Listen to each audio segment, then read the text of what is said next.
आज हम लोग का नया टॉपिक है पृष्ठ रसायन, सरफेस केमिस्ट्री।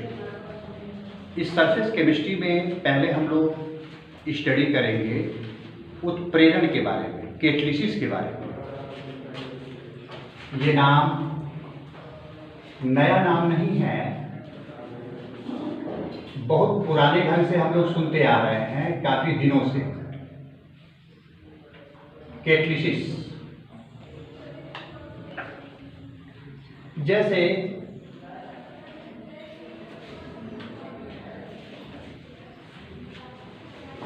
ये चार लोग हैं, ए बी सी डी, ये चार लोग हैं।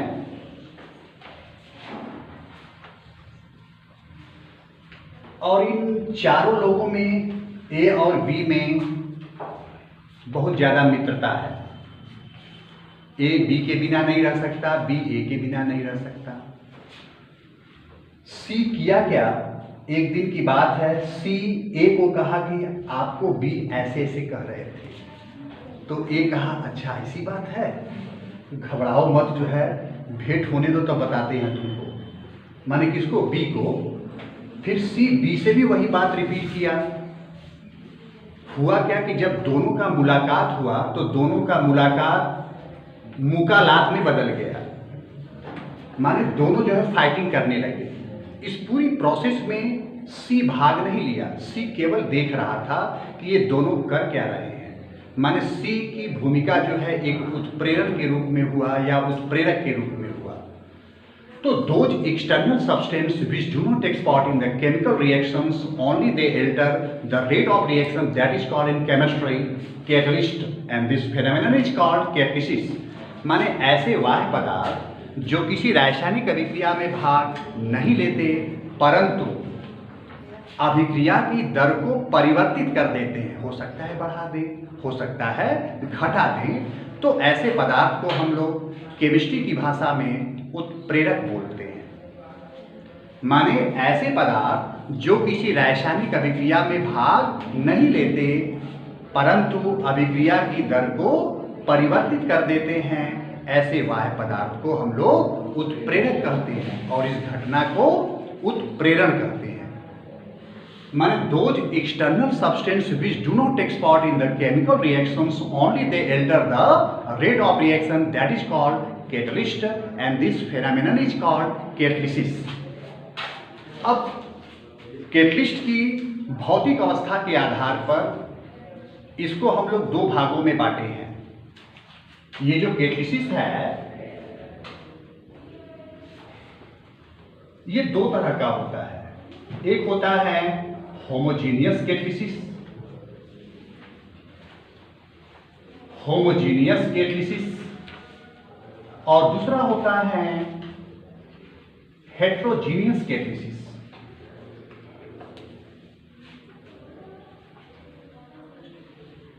इसको हिंदी में बोलते हैं समांगी उत्प्रेरण, विषमांगी उत्प्रेरण।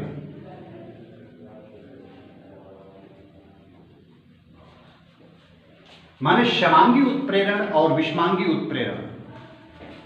जैसे एक रिएक्शन है SO2 plus O2 gives out SO3।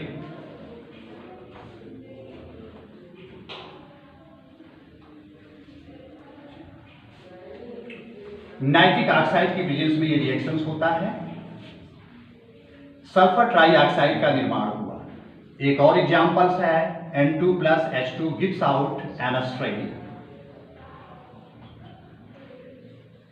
ये गैसियस स्टेट में है, Fe सॉलिड स्टेट में है, ये गैसियस स्टेट में है। यदि हम इस पहले एग्जांपल को देखें तो SO2 और O2 दोनों जो है गैसियस अवस्था में है, गैसीय स्टेट में है, और NO जो कैटलिस्ट है वह भी गैसियस स्टेट में है। माने उत्प्रेरक और जो अभिकारक हैं, माने कैटलिस्ट और रिएक्टेंट जो है, ये दोनों जब एक अवस्था में हो जाएं, जैसे ये ठोस हो, सॉलिड हो, और ये भी सॉलिड हो जाए, या ये गैस है ये भी गैस हो जाए, या ये रिएक्टेंट लिक्विड हो ये भी लिक्विड हो जाए, तो ऐसे उत्प्रेरक को हम लोग जो है समांगी उत्प्रेरक बोलते हैं। माने जब उत्प्रेरक और अभिकारक दोनों की भौतिक अवस्था समान हो, ऐसे उत्प्रेरक समांगी उत्प्रेरक कहलाते हैं। दूसरे एग्जांपल में N2 और H2 आपस में रिएक्शन करने के बाद अमोनिया बनाते हैं। इस रिएक्शंस में आयरन जो है एक उत्प्रेरक की भूमिका निभाता है और आयरन जो है ठोस अवस्था में रहता है, सॉलिड स्टेट में रहता है, और ये जबकि दोनों गैसीय अवस्था में रहते हैं। तो जब अभिकारक और उत्प्रेरक इन दोनों की भौतिक अवस्था अलग अलग हो, माने ये गैस है तो ये ठोस हो, या ये लिक्विड हो तो ये गैस हो, माने इस तरह की स्थिति यदि हो, माने ये और ये अलग अलग भौतिक अवस्था में हो, तो ऐसे उत्प्रेरक को विषमांगी उत्प्रेरक कहते हैं और इस घटना को विषमांगी उत्प्रेरण कहते हैं। माने कुल मिलाजुला करके समांगी उत्प्रेरण की परिभाषा हम लोग कैसे देंगे? माने जब उत्प्रेरक और अभिकारक दोनों की भौतिक अवस्था समान हो, ऐसे उत्प्रेरक को समांगी उत्प्रेरक कहते हैं और इस घटना को समांगी जो है उत्प्रेरण कहते हैं। और जब अभिकारक और उत्प्रेरक दोनों की भौतिक अवस्था अलग अलग हो, ऐसे उत्प्रेरक को विषमांगी उत्प्रेरक कहते हैं और इस घटना को विषमांगी उत्प्रेरण कहते हैं। माने when the physical state of reactant and catalyst are same, that type of catalyst is called homogeneous catalyst and this phenomenon is called homogeneous catalysis. When the physical state of reactant and catalyst are different, that type of catalyst is called heterogeneous catalyst and this phenomenon is called heterogeneous catalysis.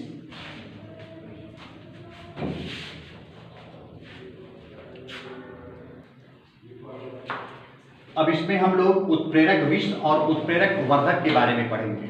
अब ये क्या होता है? नाम से ही इसका परिभाषा clear जैसा लग रहा है। विष का मतलब होता है डिस्टर्बिंग जो है, माने डिस्टर्ब करना, और वर्धक का मतलब होता है इंक्रीज करना, माने बढ़ाना।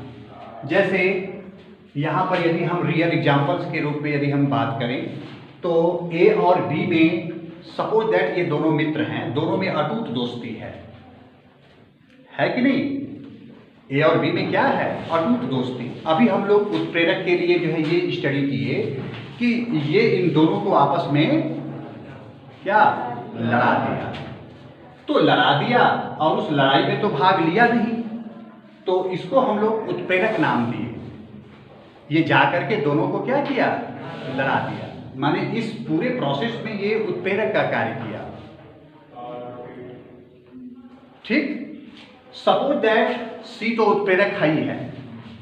जब सी जो है इन दोनों को लड़ाने जा रहा था तो डी इसको मना किया, अरे यार लड़ाओ मत, लड़ाई झगड़ा नहीं ठीक है, काहे के लड़ा रहे हो जो है।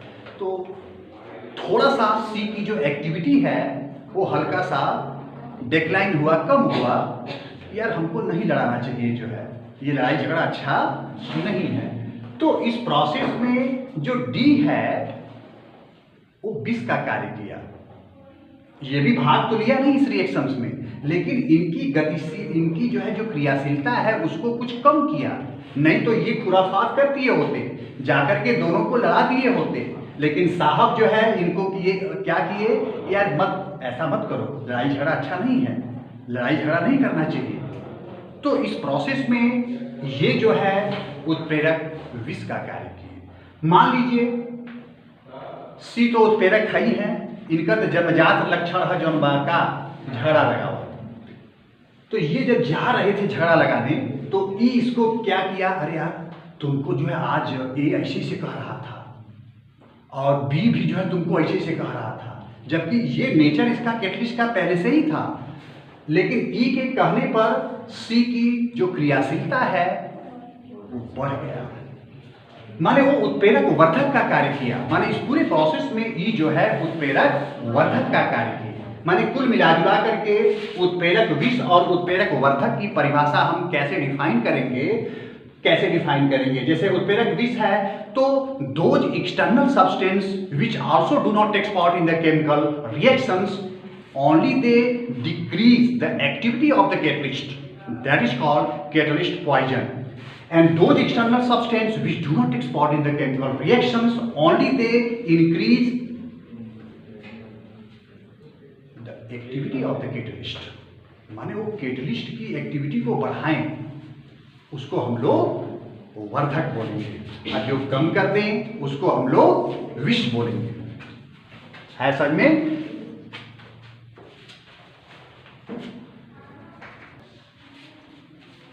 उत्प्रेरक विष में ऐसे बाह्य पदार्थ जो किसी रासायनिक अभिक्रिया में भाग नहीं लेते परंतु उत्प्रेरक की क्रियाशीलता को कम या नष्ट कर देते हैं, उत्प्रेरक विष कहलाते हैं। क्या बोले? ऐसे बाह्य पदार्थ जो किसी रासायनिक अभिक्रिया में भाग नहीं लेते परंतु उत्प्रेरक की क्रियाशीलता को कम या नष्ट कर देते हैं, उत्प्रेरक विष कहलाते हैं। और वर्धक ऐसे बाह्य पदार्थ जो किसी रासायनिक अभिक्रिया में भाग नहीं लेते परंतु उत्प्रेरक की क्रियाशीलता को बढ़ा देते हैं, उत्प्रेरक वर्धक कहलाते हैं।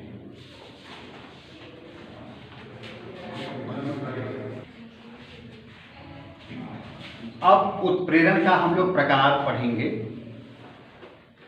उत्प्रेरक की क्रियाशीलता के आधार पर, माने on the basis of activity of the catalyst there are 4 types of catalysis. उत्प्रेरक की क्रियाशीलता के आधार पर उत्प्रेरण को 4 भागों में बांटा गया है। ये चारों भाग हैं: positive catalysis, negative catalysis, induced catalysis और ऑटो कैटलिसिस। अब ये पॉजिटिव कैटलिसिस क्या है? नाम से ही इसका भी डिफिनेशन क्लियर है। पॉजिटिव का मतलब होता है सपोर्ट करना। नहीं कहते हैं अरे फलाने पॉजिटिव हो, हम सपोर्ट करते हैं, अच्छा सपोर्ट करते हैं। जैसे इस रिएक्शंस में N2+3H2Fe की प्रेजेंस में अमोनिया बना, तो जब उत्प्रेरक जो है अभिक्रिया की दर को बढ़ाएं, जैसे ऐसे बाह्य पदार्थ जो किसी अभिक्रिया में भाग तो न लें लेकिन अभिक्रिया की दर को बढ़ा दें, ऐसे उत्प्रेरक को हम लोग पॉजिटिव कैटलिस्ट बोलते हैं। माने those external substance which do not take part in the chemical reaction, only they increase the rate of reaction, that is called positive catalyst. क्या बोले? ऐसे बाह्य पदार्थ जो किसी रासायनिक अभिक्रिया में भाग नहीं लेते हैं लेकिन अभिक्रिया की दर को बढ़ा देते हैं, उसको क्या बोलेंगे? धनात्मक उत्प्रेरक। और इस घटना को बोलेंगे धनात्मक उत्प्रेरण। निगेटिव में क्या होगा?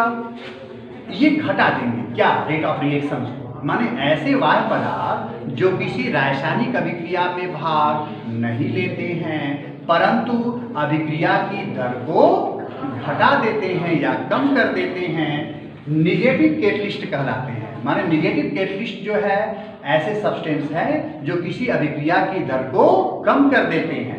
माने those external substance which do not take part in the chemical reaction, only they decrease the rate of reaction, that is called negative catalyst and this phenomenon is called negative catalysis. Induced का मतलब होता है प्रेरित, माने प्रेरणा देना। माने जब किसी रिएक्शंस में अभिकारक ही ऐसा हो कि जिसकी उपस्थिति में रेट ऑफ रिएक्शन क्या हो? बढ़े, और वो एक अभिकारक का भी काम करे और एक उत्प्रेरक का भी काम करे, तो उसको हम लोग बोलते हैं प्रेरित उत्प्रेरक। माने इस अभिक्रिया में यदि बात करें तो एस्टिक अम्ल जो है एक प्रेरित उत्प्रेरक का कार्य करते हैं। माने ये अभिकारक का भी है, मतलब अभिक्रिया में भाग भी दिया है और इसकी उपस्थिति में अभिक्रिया की दर भी जो है बढ़ जाती है, तो इसको हम लोग बोलते हैं प्रेरित जो है उत्प्रेरक। अच्छा, ऑटो कैटलिसिस।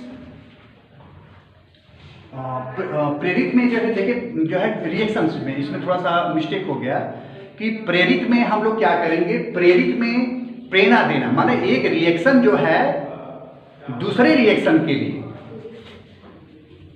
उत्प्रेरक का कार्य करे। ये थर्ड वाला एग्जाम्पल जो है इसका था, थर्ड वाला एग्जाम्पल जो है प्रेरित उत्प्रेरण का था। जैसे ये रिएक्शन तो होता है लेकिन ये रिएक्शन नहीं होता है। जब इसको इसमें मिला दिए तो दोनों रिएक्शन हो गया।